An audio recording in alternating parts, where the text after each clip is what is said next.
Hey everyone. Late this week because I ended up spending some time dealing with some of the fallout from CrowdStrike. So, what I wanted to talk about today is what we can take away and learn from the CrowdStrike incident. So, one thing to keep in mind from that is it was external. There wasn't anything you could do if you use that product that I'm aware of that would have prevented you from being impacted. Unlike a Windows update where you could pause them or choose when the update occurred, it appears that CrowdStrike just wanted to make sure that their people were protected and push things out as quickly as possible, which is what caused the issue. But what we can learn from that is just as if you could have a hardware failure, there could be some problem that is outside your control. So what you need to do is find a way to protect yourself and mitigate the impact of something like this. So regardless of whether you're running a business out of your computer or it's just your personal stuff that's there, do you have everything backed up somewhere else? And by somewhere else, I don't necessarily mean the cloud, but I mean a device that is separate and could be used by another computer to get those files back should your computer die. So there's several ways that you could do that. Personally, I don't like cloud backups, and let me explain why. If you take a look at all the material on your computer that you would want to back up, all of your documents, your pictures, music, anything that you've got on your computer, and look at the amount of data that is.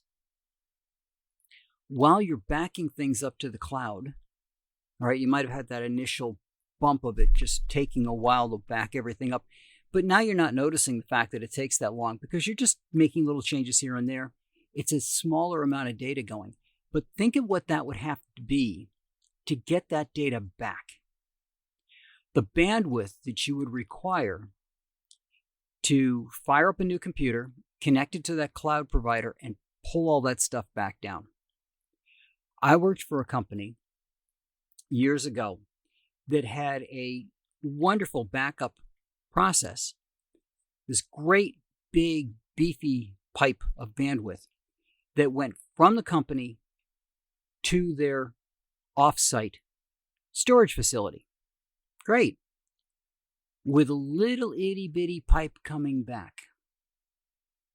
So while it was enough to keep everything backed up, it was absolutely ridiculous to try to do a restore. The restore took hours and hours and hours over that little pipe. And don't think that if something big happens, you're just going to be able to call up a provider and go, hey, I'd really like to have a gigabyte now. It's not going to happen. So you need to plan for that. And that's why I prefer having small on-site NAS to back things up to. I'm a photographer. I have my photos backed up in such a way that I can just grab them off of my local NAS that's here. In addition to that, I have them backed up again. So I use Lightroom. I pull everything in with Lightroom. And one of the things I like about it is you can tell it where to put a backup copy of your pictures. So it's going to pull the pictures in, put them in its primary directory. It's going to make a copy of them over in a secondary directory. And then I've got another copy process that pulls it off to a NAS so that everything fails. I have an external drive that has the primary. I have an external drive that has the backup. And I've got a NAS that has the backup part 2. So I've got multiple ways that I can bring my files back. I also back up my documents. I do have Microsoft Office that I use for a lot of my stuff, which keeps copies of all of my documents and things. So in that aspect, everything that I need is already partially in the cloud, but that's not my lion's share of my stuff. Now, if you don't have a lot of stuff, you could get away with something like a cloud provider that keeps everything in sync. The way the OneDrive works for Microsoft is my documents, my photos, and things like that are synced to the cloud. So it just runs in the background. Bear in mind, though, that again, if you put a lot of stuff in there and this thing's running, your computer's running all day, it's pushing stuff out there. So the question becomes, what are the most critical files that you would need to get back, and how long will they take to get back? That's going to tell you what kind of provider to use. In addition to that, I would also recommend that if you have multiple drives attached to your computer, make sure you have those drives labeled and you know what goes where. So you have a paper or a document that's stored somewhere that you can get to easily that has what your computer configuration looked like as far as drives are concerned.